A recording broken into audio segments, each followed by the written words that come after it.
মিরপুর উপজেলার স্বেচ্ছাসেবক দল মোহাম্মদ রফিকুল ইসলাম। বিসমিল্লাহির রহমানির রহিম।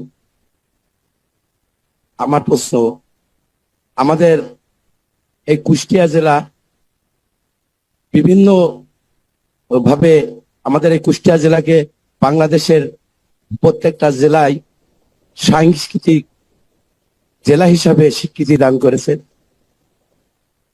আমি এই জেলাতে বিশ্বকবি রবীন্দ্রনাথ ঠাকুর, ফকির লালন শাহ, মীর মোশাররফ হোসেনের জন্মস্থান। আমাদের এই কুষ্টিয়া জেলার সাংস্কৃতিক এলাকা এবং পর্যটক এলাকা হিসাবে স্বীকৃতি এবং সম্ভাবনাময় হিসাবে গঠন করবেন কিনা আমার জানতে ইচ্ছে হচ্ছে। আসসালামু আলাইকুম। ধন্যবাদ রফিকুল ইসলাম। আপনি কুষ্টিয়ার ক্ষেত্রে কৃষি এবং পর্যটনের যে বিষয়টি বললেন, এটি শুধু কুষ্টিয়ার ক্ষেত্রে না, এটা বাংলাদেশের প্রত্যেকটি জেলা যদি আমরা বিবেচনা করি, প্রত্যেক জায়গায় তার নিজস্ব কিছু কৃষ্টি কালচার আছে। অ্যাট দ্য সেম টাইম প্রত্যেক জায়গায় পর্যটন সংক্রান্ত বিষয় কিছু না কিছু আছে। আমাদেরকে নজর দিতে হবে, বিষয়গুলোকে নজর দিতে হবে, বের করে নিয়ে আসতে হবে বিষয়গুলোকে। এখন বললে অনেক কিছু বলা যায়, সুন্দর সুন্দর কথা অনেক বলা যায়। আমরা অনেক মানুষের কাছে অনেক সুন্দর সুন্দর কথা বলছি। আমি বলতে পারি সরকার গঠন করলে আমরা এই করব, সেই করব, এই করব, এই করবো, অনেক কিছু বলা যায়। আমি একটা ছোট্ট ঘটনা আপনাদের সকলের সামনে তুলে ধরতে চাই।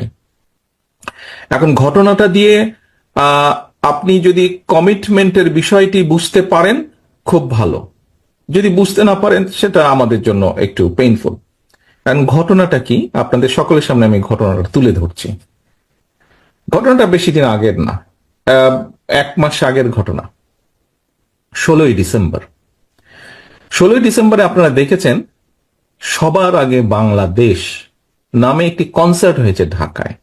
নিশ্চয়ই আপনারা অনলাইনে দেখেছেন অথবা ফিজিক্যালিও কেউ কেউ দেখেছেন, হয়তো টিভিতেও দেখেছেন। এই সবার আগে বাংলাদেশ কনসার্টটা কেন বা কিভাবে হয়েছিল? দেখুন,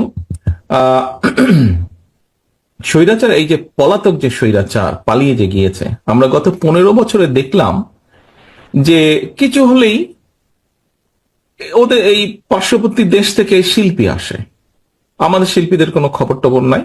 কিছু হলেই, সেটা সরকারি অনুষ্ঠান হোক, বেসরকারি হোক, ব্যক্তিগত হোক, কিছু হলেই দেখি এই সব ওই দেশি শিল্পীরা আসে, গান করে, কি করে না করে। আর তারপরে তো দেখলাম এই যে যেই দলটি ভেঙে গেল, এদের এমপি মন্ত্রী, তথাকথিত এমপি মন্ত্রী যারা ছিল, একদম মাটিতে গেড়ে বসে দেখি দেখছে।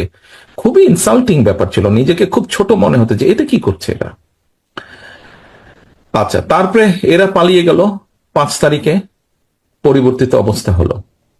মানে 15 বছর দেখেছি শুধু ইন্ডিয়ান শিল্পী আসে, ইন্ডিয়ান শিল্পী আসছে। আশ্চর্য ব্যাপার, দেশি শিল্পীদের খবরই পাই না।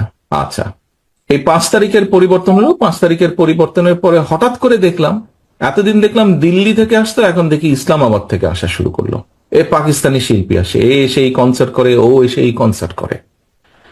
তো একদিন সকালে নাস্তা খাওয়ার টেবিলে আমি যখন নিউজগুলো দেখছি, হঠাৎ দেখি যে এক পাকিস্তানি শিল্পী আসবে।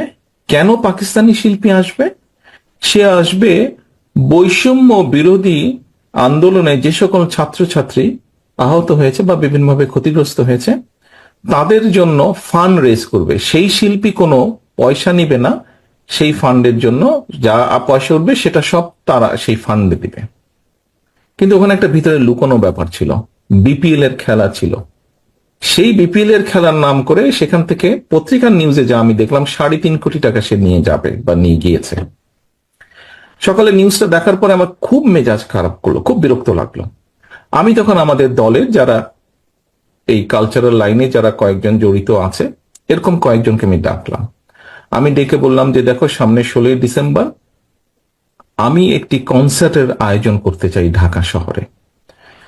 তো কিন্তু ওই কনসার্টের বৈশিষ্ট্য হতে হবে সব বাংলাদেশি শিল্পী থাকবে, এবং শুধু বাংলাদেশি শিল্পী। নর্মালি কনসার্ট বলতে আমরা বুঝি যে সাধারণত ব্যান্ড সঙ্গীত যারা হয় তাদের অনুষ্ঠানকে আমরা কনসার্ট বলি। আমরা বললাম যে না, এখানে শুধু ব্যান্ড সঙ্গীত থাকবে না, আমাদের বিভিন্ন ধরনের বাউল থাকবে, আমাদের পল্লীগীতি থাকবে, আমাদের আধুনিক গান থাকবে, অর্থাৎ আমাদের দেশে কম বেশি যারা শিল্পী, বিভিন্ন ধরনের সব ধরনের শিল্পী থাকবে। বিকাল থেকে অনুষ্ঠান শুরু হবে।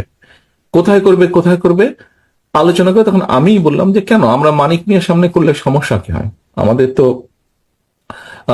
বিজয় দিবস, তো মানিক মিয়ার সামনে যদি বড় রাস্তাটা করি, মানুষজন আসবে, গান শুনবে ওই দিন, এবং এটার সাথে একটা সামঞ্জস্যপূর্ণ থাকবে। আলহামদুলিল্লাহ আমরা অনুষ্ঠানটি আয়োজন করেছিলাম, এবং আলহামদুলিল্লাহ এখন পর্যন্ত কনসার্ট বলতে যা বোঝে বাংলাদেশের সবচেয়ে বৃহৎ কনসার্ট হয়েছে। এটা সবচেয়ে বৃহৎ কনসার্ট অনুষ্ঠান করতে পেরেছি আমরা। এবং আমাদের সবচেয়ে বড় সার্থকতা, বাংলাদেশি এবং বাংলাদেশের প্রায় বলা যায় নাম করা যত শিল্পী আছেন সবাই সেদিন ওখানে পারফর্ম করেছিলেন। এই ঘটনাটা আপনাদের সকলের সামনে আমি এই জন্য তুলে ধরলাম। আমাদের রফিকুল ইসলাম যেটা বলেছেন, আমি ওনার উত্তর হয়তো কথা প্রসঙ্গে অনেক কিছু বলতে পারতাম যে এই করব এই করব এই করব, বাট কিছু হলেও ছোট হলেও সেটি পর্যটন বলেন, কৃষ্টি কালচার বলেন, আমরা করেছি, অন্তত করার উদ্যোগ নিয়েছি, চেষ্টা করেছি আমরা। আপনার দল চেষ্টা করেছে, আপনার দল উদ্যোগ নিয়েছে দেশের কৃষ্টি কালচারকে তুলে ধরার জন্য। আপনি রফিকুল ইসলাম সন্তুষ্ট হয়েছেন উত্তরে? ধন্যবাদ দাদা। ধন্যবাদ, বসেন।